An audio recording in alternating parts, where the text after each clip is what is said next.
ouvrit la malle et vit qu'elle contenait une cagoule blanche, manifestement ancienne, confectionnée à l'aide d'un tissu vaguement laineux qu'il fut incapable d'identifier. Une impulsion le poussa à la coiffer, et aussitôt, il se sentit investi d'un étrange pouvoir. Il rabaissa la cagoule, mais la garda autour du cou.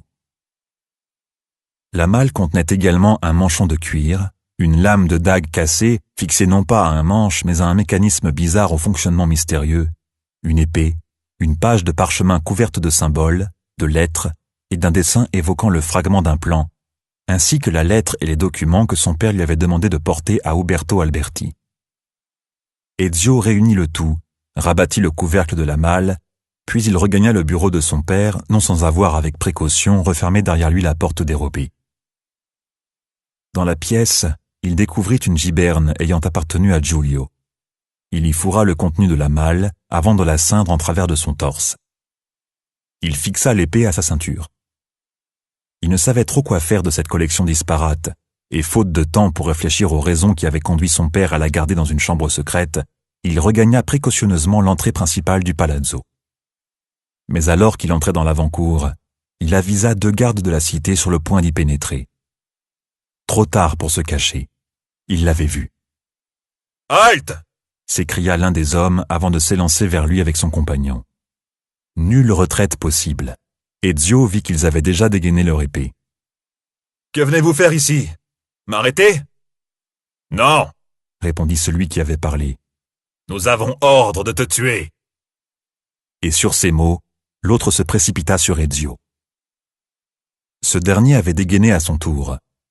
L'arme lui était peu familière, mais elle lui parut légère et maniable, et c'était comme s'il l'avait utilisée toute sa vie.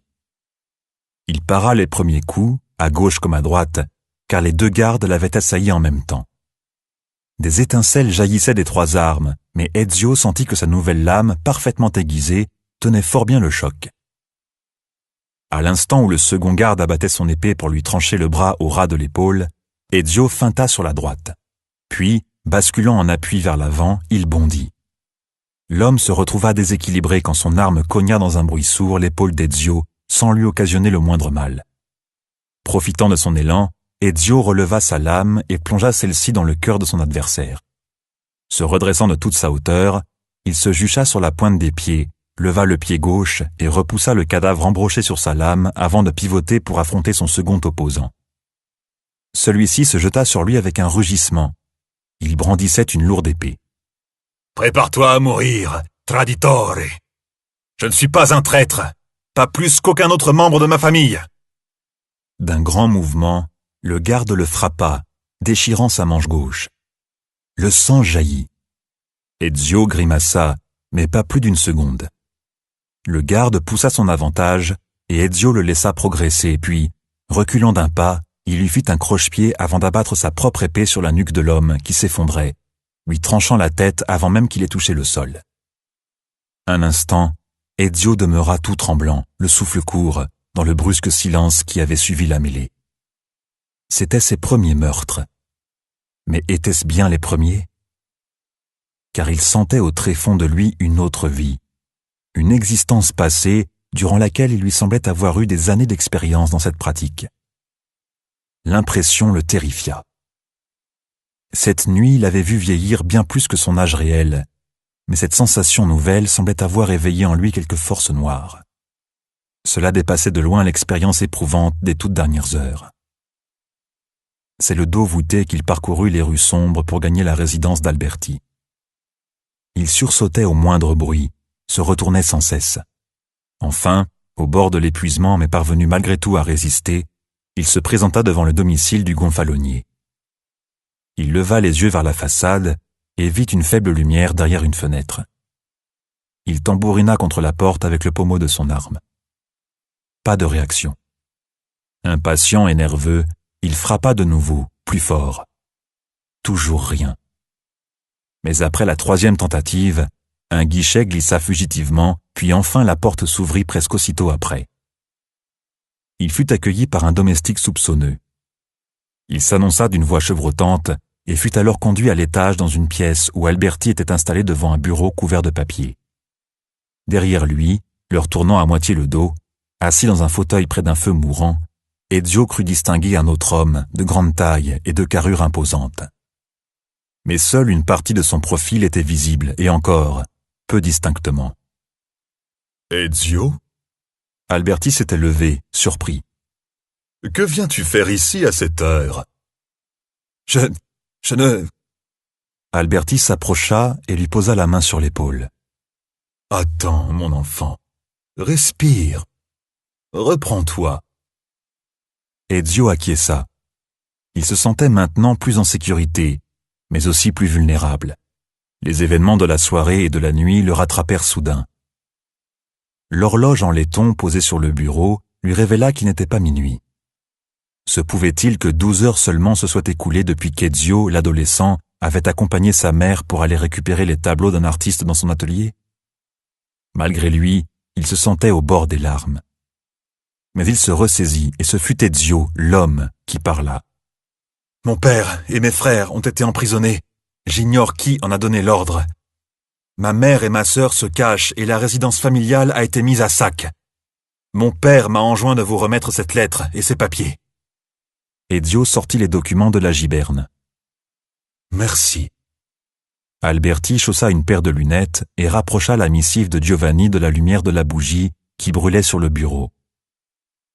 Il n'y avait pas un bruit dans la pièce, hormis le tic-tac de l'horloge et par moments, le doux crissement des braises vacillant dans l'âtre. S'il y avait une autre présence avec eux, Ezio l'avait oublié. Alberti reporta son attention sur les documents. Il prit son temps pour les étudier et finalement en glissa discrètement un dans son pourpoint noir. Les autres, il les mit soigneusement de côté, à l'écart des autres papiers jonchant son bureau. « Il s'est produit un terrible malentendu, mon cher Ezio, » dit-il en ôtant ses lunettes. « Il est vrai que des accusations ont été portées, de graves allégations, et qu'un procès doit s'ouvrir demain matin. Mais il semblerait que quelqu'un, peut-être pour des raisons qui lui sont propres, a fait du zèle. Mais ne te tracasse pas, je vais arranger tout ça. » Ezio n'en croyait pas ses oreilles. « Comment ? Les documents que tu m'as remis contiennent les preuves d'un complot contre ton père et contre la cité. Je présenterai ces papiers demain à l'audience, et Giovanni comme tes frères seront relâchés. Je te le garantis. » Le jeune homme éprouva un soulagement intense. Il saisit la main du gonfalonier. « Comment pourrais-je vous remercier ?»« Administrer la justice, c'est mon travail, Ezio. Je le prends fort au sérieux et... » Il hésita une fraction de seconde. « Ton père est l'un de mes amis les plus chers. » Alberti sourit. « Mais je manque à tous mes devoirs. Je ne t'ai même pas offert un verre de vin. » Une pause. « Et où comptes-tu passer la nuit ? J'ai encore plusieurs affaires urgentes à régler, mais mes domestiques veilleront à ce que tu aies de quoi boire et manger. Puis un bon lit bien chaud. » Sur le coup, Ezio n'aurait su dire pourquoi il refusa une offre si cordiale. Il était minuit largement passé quand il quitta la résidence du gonfalonier. Remettant sa cagoule, il rôda dans les rues, cherchant à mettre de l'ordre dans ses pensées. Bientôt, il sut où le portaient ses pas. Une fois rendu, il escalada le mur jusqu'au balcon avec bien plus d'aisance qu'il l'aurait cru possible. Sans doute l'urgence de la situation lui procurait-elle un surcroît de tonus musculaire. Il toqua doucement contre les persiennes et chuchota. « Cristina, amore mio, lève-toi.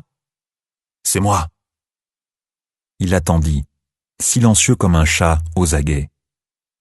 Il l'entendit bouger, se lever. Et puis sa voix, craintive, de l'autre côté des volets. « Qui est là ?»« Ezio. » Elle ouvrit prestement les volets. « Qu'y a-t-il ? Qu'est-ce qui ne va pas ? Laisse-moi entrer, s'il te plaît. » Il alla s'asseoir sur son lit et lui narra toute l'histoire. « Je savais que quelque chose n'allait pas, » remarqua-t-elle. « Mon père a eu l'air soucieux toute la soirée, mais il semble que les choses doivent s'arranger. J'aurais besoin que tu m'héberges cette nuit. Ne t'en fais pas, je serai parti bien avant l'aube. Et j'ai également besoin de te confier quelque chose. » Il dégrafa sa sacoche et la déposa entre deux. mais je dois te faire confiance.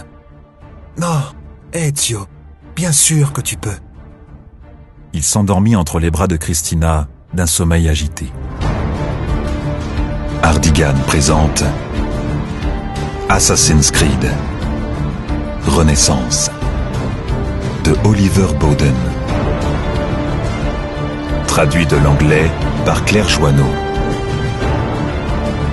Lu par Arnaud Leridan.